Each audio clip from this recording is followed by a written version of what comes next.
wife and the brother ceremony of late Lady Imozima.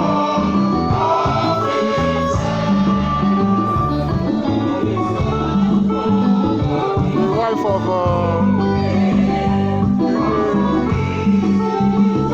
Ifechukwu of Umuchu.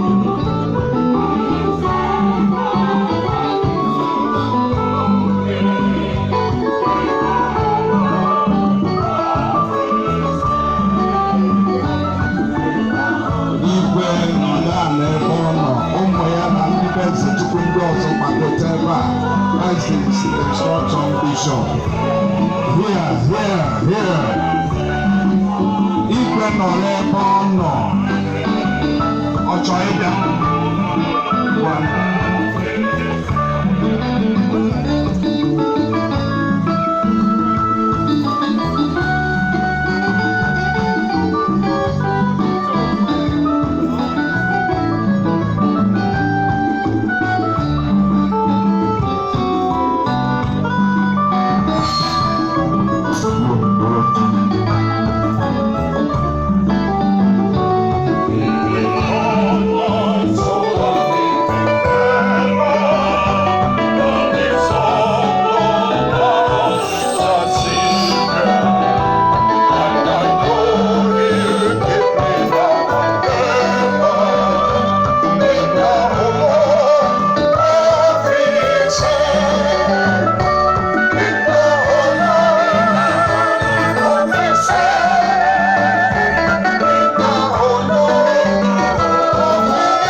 For you told us in your word that whether good or bad in all situations, we should return thanks to you.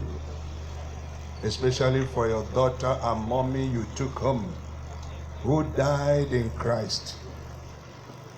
We are here now to pray as a church for the family. We pray for the husband and who is the traditional ruler of our town, His Royal Highness Igwe Jueze Chukwu. Lord, we commit him first of all into your hand. May you strengthen him. May you protect him. Lord, in this time of grief and sorrow, he will not break down. May your healing power and sustaining power come upon him. That he will rule the rest of his life with good health and perfect health. In the name of Jesus Christ. Any aspect of his life that needs your divine touch, Lord, touch him this afternoon. That after this celebration of life and funeral ceremony, Igwe will be stronger. Igwe will be healthier. In the name of Jesus Christ. Lord, we pray for the children and all whose death of our mommy has touched. May you encourage them. May you protect them. May you sustain them. Above all, Lord, we pray. Our mommy held on to her Christian faith till death. Lord, we pray for the children that they will hold on to this faith. Mama accepted this gift called Jesus Christ while she was alive, and she died holding on to this gift. We ask you, is there any member of the family who has not given his or her life to you accepting this gift? May the death of mommy be a turning point in the name of Jesus Christ. Draw all of them to yourself, that they will keep the legacy of this Christian faith that Mama left behind. The service of God and the worship of God will not die in their family in the name of Jesus Christ. Father, we pray for every member of this family, extended and nuclear. May your hand of comfort be upon them. May your sustaining power and grace be upon them. That throughout this funeral ceremony, none of them shall fall victim of any evil. That the mighty hand of the Lord shall preserve you. You shall finish this ceremony in peace and joy. You will go back in joy. And long life and prosperity the Lord will rest upon your life. And this is our prayer for you, and it shall be well with you all the days of your life. In the name of God the Father, God the Son, and God the Holy Spirit. The Lord be with you. Thank you.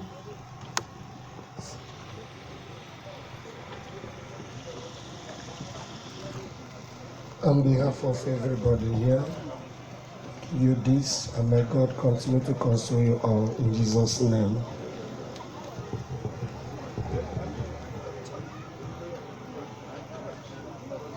Good afternoon, everybody.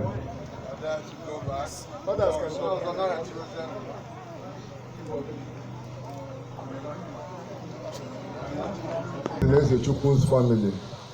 My mother did a lot of charity work, orphans, widows, fatherless. And I made a promise to her that the work she started will not die after her.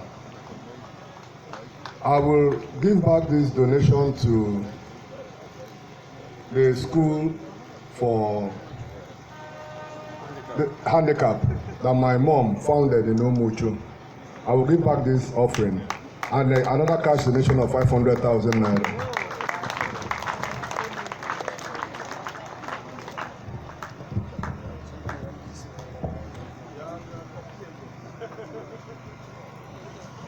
Notu.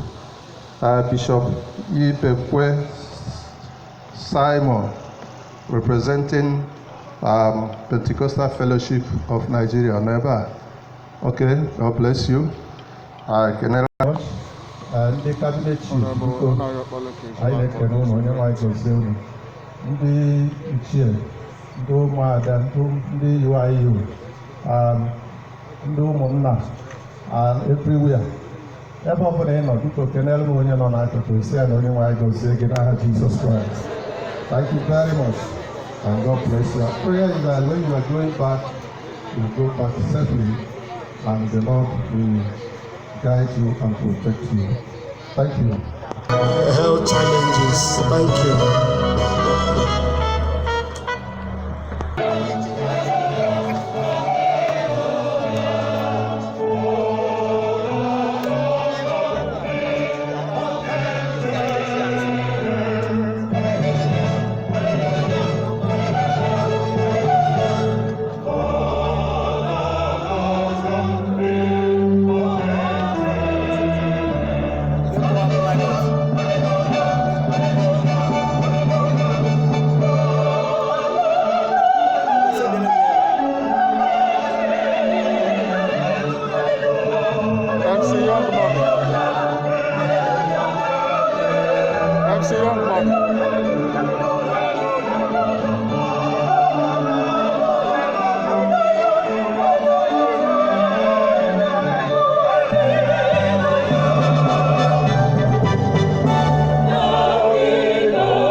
working in you that which is pleasing in his sight, to whom be glory forever and ever.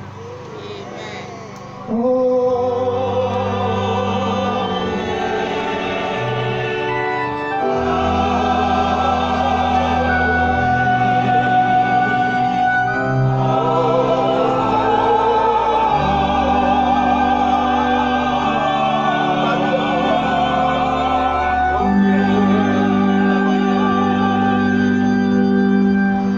mgbe ekelesịrị ekene ejikwa m ohere ekene Achidike m kenere ekene bụ Jesi Nwankwọ Achidike na Ụmụchu Achidike nri. The closing hymn, page 11. God be with you till we meet again. Page 11.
Come closer to me now. Now, royal canopy here. I need to see you.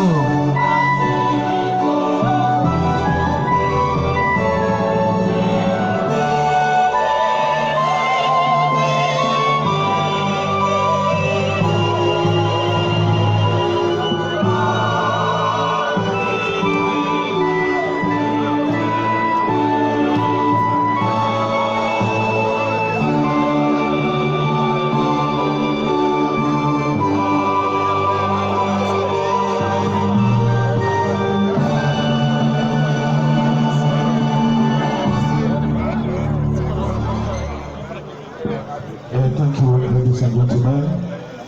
Biko anyị ji ụra na-ekele onye ọbụla n'ụzọ pụrụ iche. N'ụzọ pụrụ iche anyị na-ekele the Anglican Bishop of Agwata Diocese, Reverend Dr.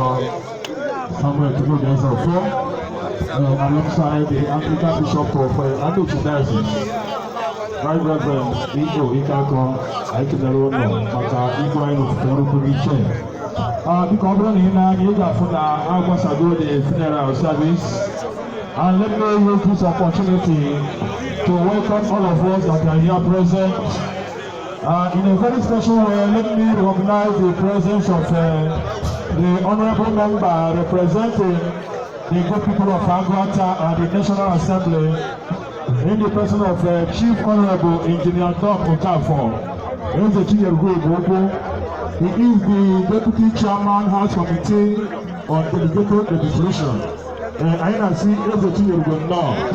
alongside, let me recognize in a very special way the member representing Agwata 1 constituency and the Anambra State House of Assembly, Honorable Anayo Obaleke. Honorable, you're welcome. And Luso Pliche, let me recognize the presence of His Excellency Mr. Val Chineto Ozugbo, the Anambra Chawapo, the candidate of PDP for gubernatorial election in the last election in Asia Law, the Anambra Chawapo, I can again. And all the cabinet members, the Igwe in councils, all the dignitaries that are here present, and a son of Cha no. And also please, I'm from this school me, our Lord's Shepherd International Secondary School Enugu, I son of law. We are happy to identify with you people, and may God bless you.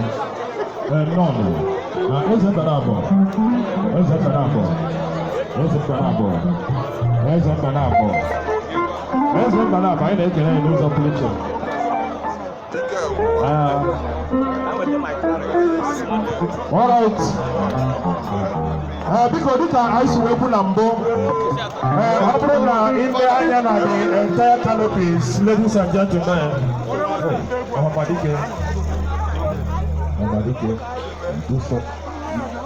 When the Israeli people have their, I know.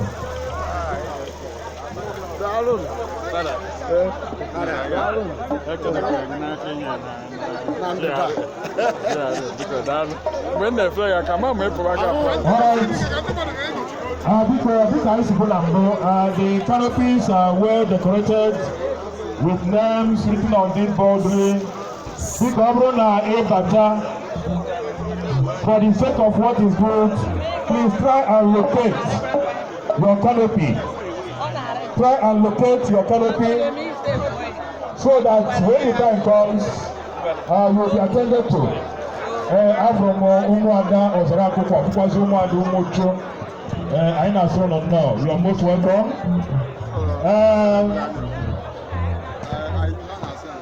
I forgot the members of St. Silas Anglican Church. Yeah, church by your back. Oh, by Kaino. I can know. Now look very, very well. I can know. Almost when Utu Abbas at Rebiko, the ushers get Yaka, no supplementary. We do a direct Indian mad where they are supposed to go, especially animal for Onyama Tempest. My chairman, I salute you. Our next was the former member that represented Aguata. The State House of Assembly, Right Honorable Timothy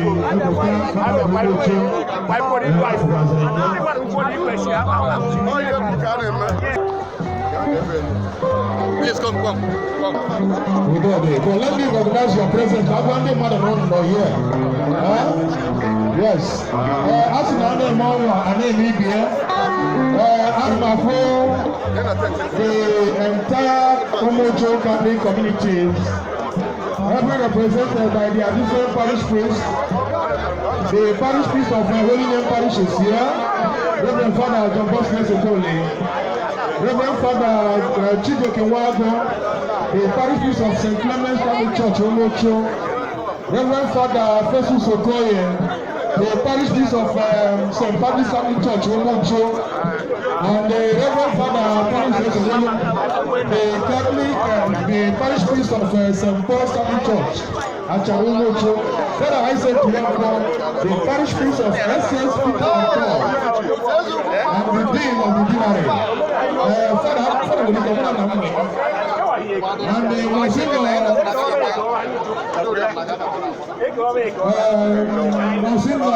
Mark is a Mechi. Monsignor in a second law. We are still very small. We are serving ourselves. How them are working on the good. And this is for this community. I am a son of law. The entire Catholic communities of Umutu are here, represented by the PPs. Thank you. Oh yes. Like I said, all the canopies here are well decorated, like I said before. And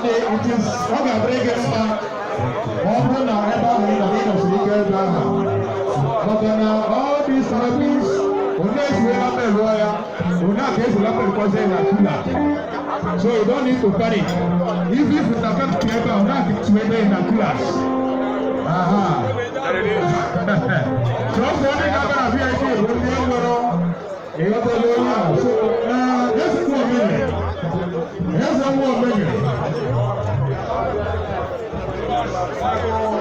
The committee, whoever in charge of the bishops, the committee of St. Silas. The bishops wants to go. The person in charge of bishops, she will make the vicar of St. Silas. The vicar is here. Because can be in charge of the community, Lumucho, Chorijo, pay homage. All right. Go ahead.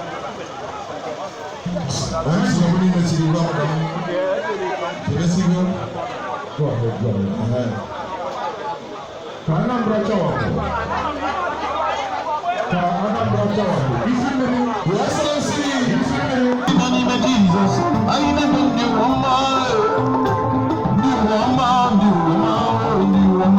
hallelujah. In the name of Jesus, I never knew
Secretary Dodo Biara, thank you so much.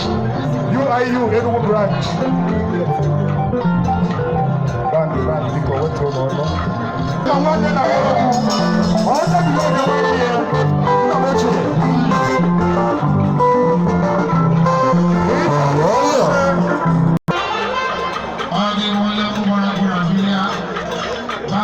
Of Nigeria.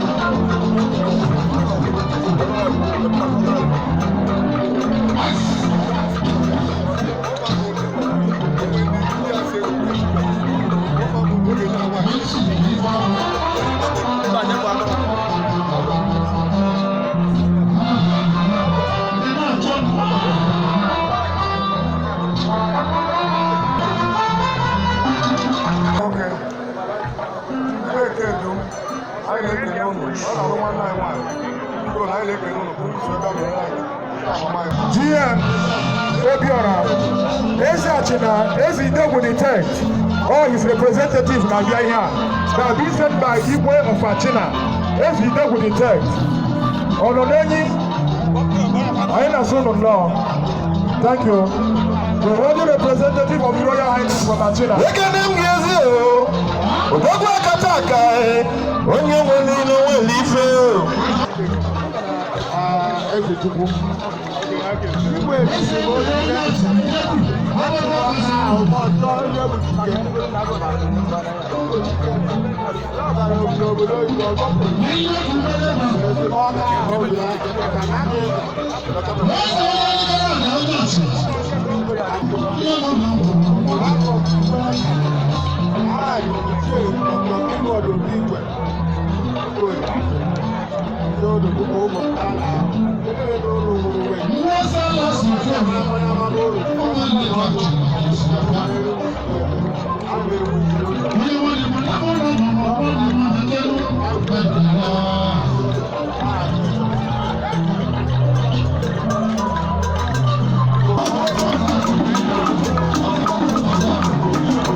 Over there, please.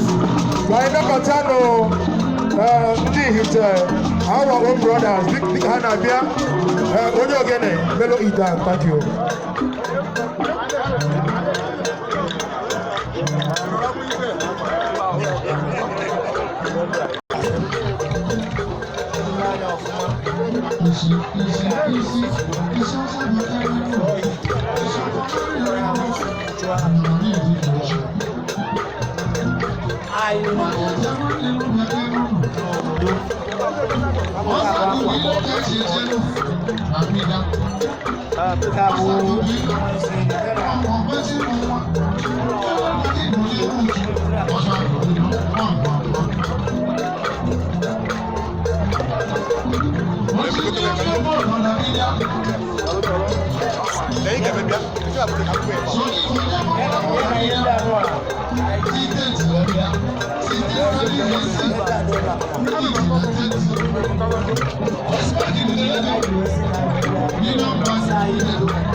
At this point, I can name a poor and second go make an empty in the good direction.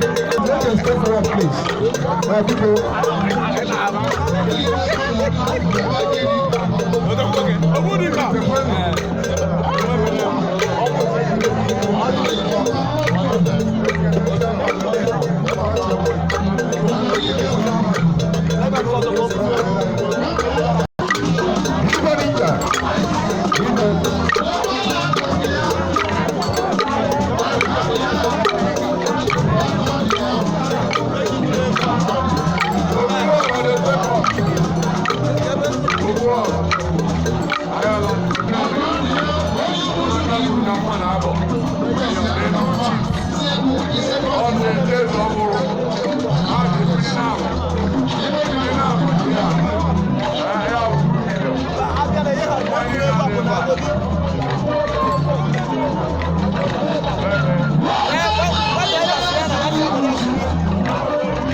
At this point in time, let me welcome the Amanasa section.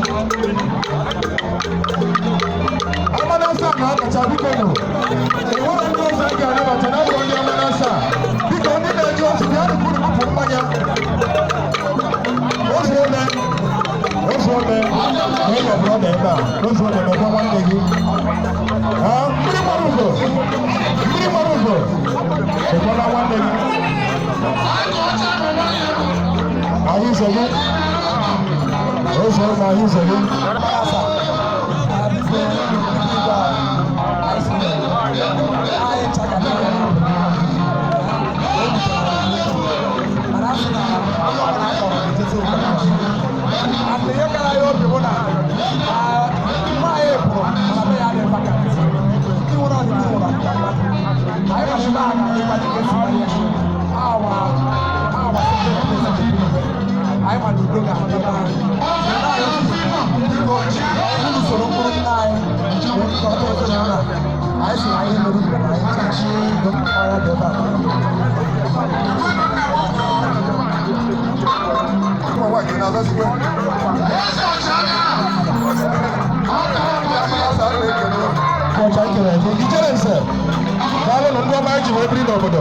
God bless you.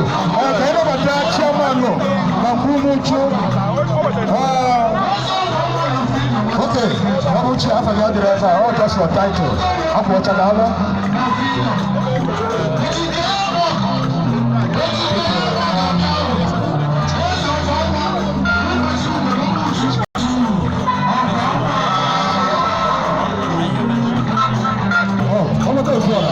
microphone,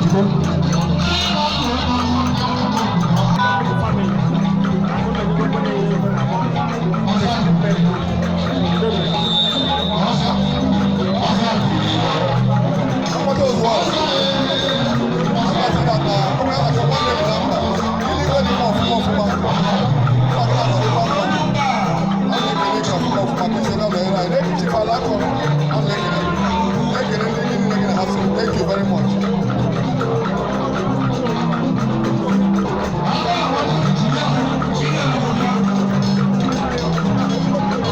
Thank you. Biko ka anyị nabata ndị NAMS Anambra State. Yes, biko NAMS Anambra State.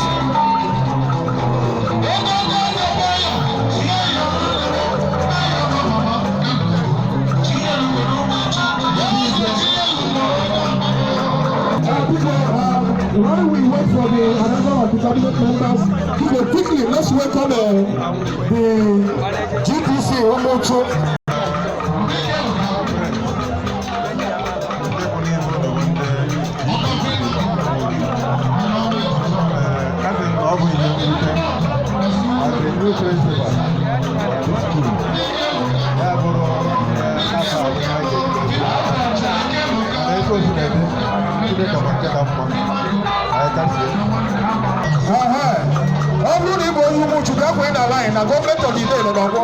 Thank you. Okay, led by the Honorable PG, our chief is the former PG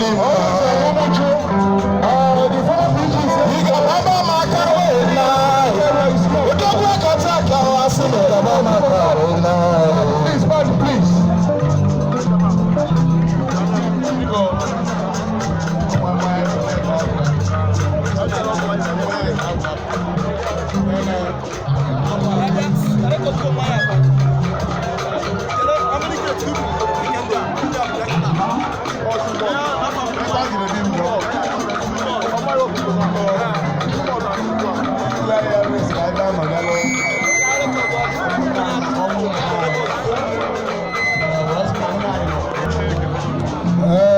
I can again your hardworking executives. Because at this point, because in the friendly women's week, we are going to have their own souvenir. Because we can profile immediately. Because Agamagabata, the cabinet members. Oga, because everybody I know some members tell me I identity please. Can I tell the members of the cabinet that are here present to commiserate with the royal family? I know some of them. What about food? I know some of them. What's your picture?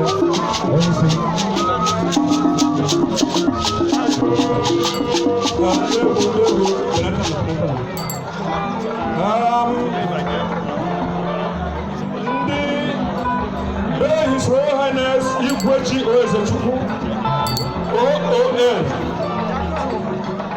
KSJ Okoroho Omocho KSP ndị kwụ n'iru unu bụ ndị cabinet chiefs Omocho the cabinet chiefs ha na igwe ya alụ ọrụ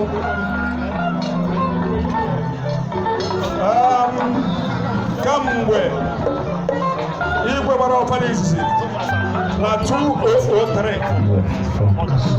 ka anyị na-alụ ọrụ then ofu onye n'ime ndị otu anyị bụ mama anyị nwunye igwe dọrọ mma Okoroho wee sị ka o jee ebe nke ọzọ anyị wee sị ka anyị bịa n'omenala ka esi eme anyị bụ ndị cabinet chiefs Umochu nke anyị niile sụrụ ebe a unu n'anya n'iru enwere onye dere afa n'iru ya mana n'ịnụ n'anya ọ ga-afụ prọfesọ Ifechika ọkpụkpụ mmadụ na-agasị ebe a the panel secretary unu n'anya unu ga-afụ Ogene unu ga-afụkwanụ nwa anyị nwoke bụ chief Fidon Oluju Fidon eziokwu na orimiri akụ eze akụ udo n'okwuye Idemba Umuchu unu ya nọmba 1 igwe His Royal Highness igwe Ọkpata Ozuọha ezi Igbo na Zamfara ọnọkụ ya ọkpụkpụ mmadụ ma barista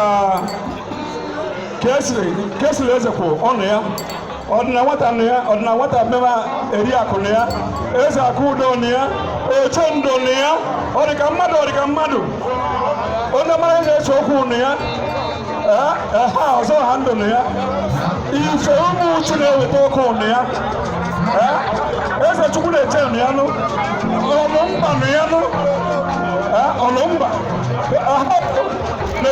bụrụ ejila m ekikere ihe ọnọdụ ebe a bụ ogugbu aja ana m abịanụ odu Chinyere gọnọdụ ebe a akụchi kwadoro na ya ụlọ maka na ole ohu ụmụ uchu na ebe a obi dị ike o so nọ ya ịsọ ọlọ ya mba ọ nọ ya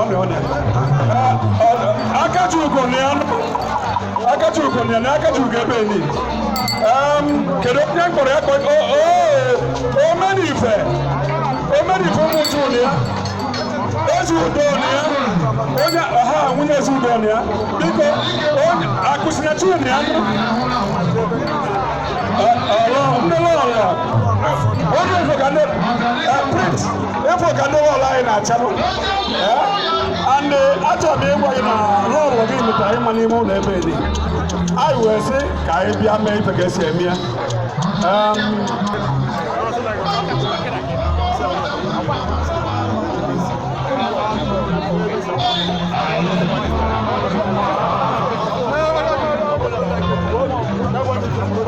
eze nne ya asadịna ya anyị na igwe ọ bụrụ na enwe ozi ọzọ na ya anyị na igwe afụkwala maka ya. Thank you very much.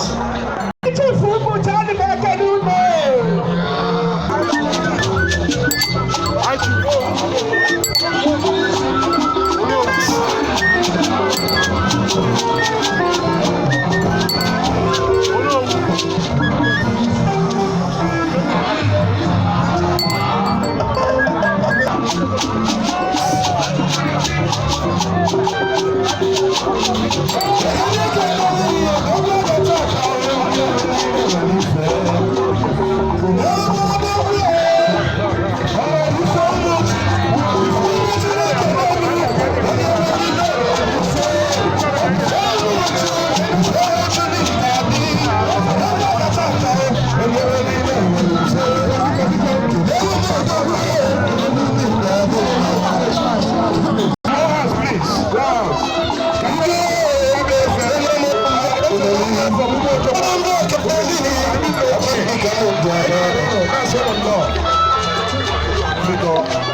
My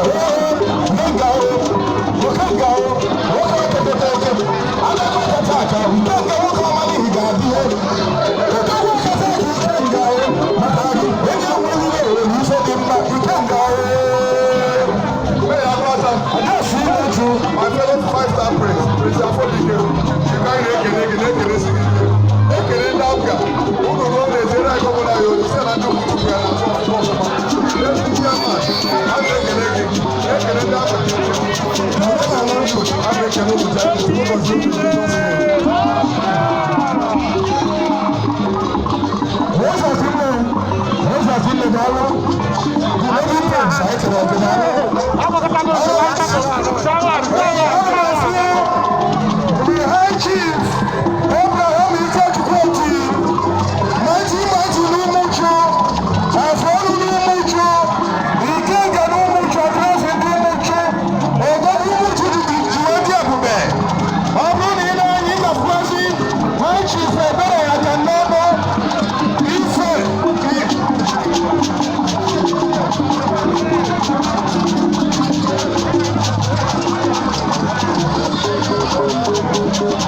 you can't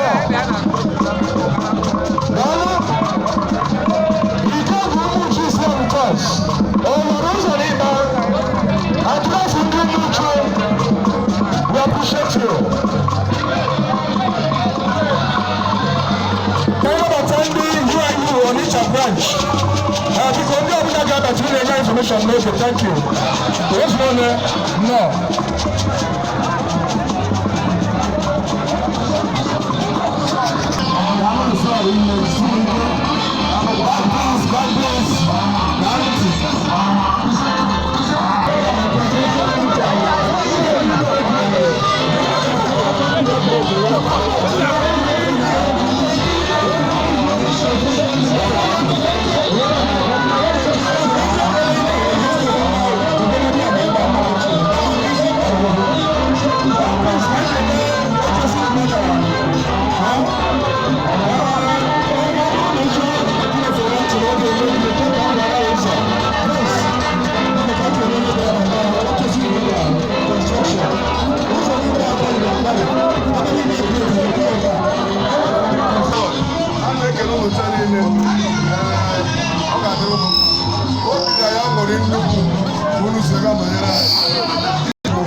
Adana